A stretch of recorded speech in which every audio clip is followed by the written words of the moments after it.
Hi everyone, good afternoon. ꯃꯌꯥꯝꯗꯤ ꯂꯟꯁ ꯇꯧꯕ ꯂꯣꯏꯅꯔꯕꯣ? ꯑꯩꯗꯤ ꯍꯧꯖꯤꯛꯇ ꯊꯣꯡꯕ ꯂꯣꯏꯔꯛꯇꯅ ꯂꯟꯁ ꯇꯧꯒꯦꯅ ꯇꯧꯔꯤ꯫ ꯉꯁꯤꯗꯤ ꯀꯔꯤꯁꯨ ꯃꯊꯦꯜ ꯇꯧꯗ꯭ꯔꯦ, ꯏꯆꯝ ꯆꯝꯅ ꯃꯣꯇꯣꯔ ꯑꯃ ꯑꯣꯏꯅ ꯊꯣꯡꯉꯦ꯫ ꯏꯆꯥꯅꯨꯄꯤꯁꯨ ꯆꯥꯕ ꯌꯥꯅꯕ ꯍꯥꯏꯅ ꯑꯩꯅ ꯉꯁꯤ ꯃꯣꯇꯣꯔꯁꯤꯗꯤ ꯃꯍꯤ ꯈꯔ ꯂꯥꯡꯈꯔꯦ꯫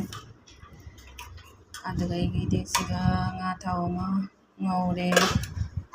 ꯑꯗꯨꯒ ꯑꯩꯒꯤ ꯁꯤꯒ ꯇꯃꯥꯇꯔ ꯀꯥꯡꯁꯣꯏ ꯑꯃ ꯊꯣꯡꯉꯦ꯫ ꯑꯗꯨꯒ ꯑꯩꯒꯤꯗꯤ ꯁꯤ ꯈꯛꯇꯅꯤ ꯃꯌꯥꯝ ꯑꯩꯒꯤ ꯃꯊꯦꯜ ꯍꯥꯏꯕꯨ ꯉꯁꯤꯒꯤ꯫ ꯑꯩꯈꯣꯏꯗꯤ ꯁꯦꯇꯔꯗꯦ ꯁꯟꯗꯦꯁꯦ ꯀꯥꯡꯁꯣꯏꯅ ꯅꯝꯅ ꯆꯥꯔꯦ, ꯏꯔꯣꯟꯕ ꯀꯥꯡꯁꯣꯏꯅ꯫ ꯀꯔꯤꯒꯤꯅꯣ ꯍꯥꯏꯕꯗ ꯑꯩꯒꯤ ꯍꯁꯕꯦꯟꯗꯤ ꯃꯥꯒꯤꯗꯤ ꯑꯣꯐꯤꯁꯇ ꯑꯩꯈꯣꯏꯒꯤ ꯏꯔꯣꯟꯕ ꯀꯥꯡꯁꯣꯏꯒꯨꯝꯕꯁꯦ ꯄꯨꯕꯗꯣ ꯅꯨꯡꯉꯥꯏꯇꯕꯅꯤꯅꯀꯣ ꯑꯗꯨꯝ ꯊꯥꯎꯗꯣ ꯑꯌꯥꯝꯕ ꯁꯤꯖꯤꯟꯅꯕꯗꯣ, ꯑꯗꯨꯅ ꯁꯨꯇꯤ ꯅꯨꯃꯤꯠꯁꯦ ꯃꯥ ꯀꯥꯡꯁꯣꯏ ꯏꯔꯣꯟꯕ ꯑꯣꯏꯅ ꯑꯌꯥꯝꯕ ꯁꯤꯖꯤꯟꯅꯔꯦ꯫ ꯑꯗꯨꯅ ꯃꯥꯒꯤ ꯃꯇꯨꯡ ꯏꯟꯅ ꯑꯩꯈꯣꯏꯁꯨ ꯑꯗꯨꯝ ꯊꯣꯡꯉꯦ ꯏꯆꯝ ꯆꯝꯅ꯫ ꯑꯗꯩꯗꯤ ꯑꯁꯤꯁꯤꯅ ꯃꯌꯥꯝ ꯍꯩꯅꯧ ꯑꯆꯥꯔꯅꯤ꯫ ꯑꯩꯒꯤ ꯍꯩꯅꯧ ꯑꯆꯥꯔꯁꯦ ꯃꯑꯣꯡ ꯑꯃꯗꯅꯤ ꯃꯌꯥꯝ ꯃꯀꯨ ꯈꯣꯛꯑꯒꯀꯣ,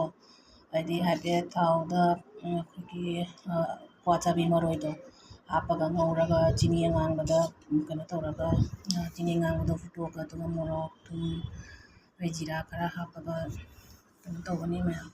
ꯑꯁꯤ ꯌꯥꯝꯅ ꯍꯥꯎꯕꯅꯤ, ꯃꯌꯥꯝꯁꯨ ꯑꯝꯇꯪ ꯇ꯭ꯔꯥꯏ ꯇꯧꯅ ꯌꯦꯡꯕꯤꯌꯨ꯫ ꯇꯟꯒ ꯆꯥꯔꯁꯨ ꯍꯥꯎꯕꯅꯤ, ꯑꯗꯒꯤꯗꯤ ꯆꯥꯛꯀ ꯆꯥꯔꯁꯨ ꯑꯗꯨꯝ ꯌꯥꯔꯦ꯫ ꯃꯁꯥꯅꯇ ꯑꯣꯏꯅ ꯑꯗꯨꯝ ꯅꯨꯡꯊꯤꯟꯋꯥꯏꯗ ꯆꯥꯕꯁꯨ ꯑꯗꯨꯝ ꯌꯥꯕꯅꯤ꯫ ꯃꯌꯥꯝꯁꯨ ꯑꯝꯇꯪ ꯇ꯭ꯔꯥꯏ ꯇꯧꯅ ꯌꯦꯡꯕꯤꯌꯨ, ꯃꯌꯥꯝ ꯍꯥꯎꯕꯅꯤ ꯌꯥꯝꯅ꯫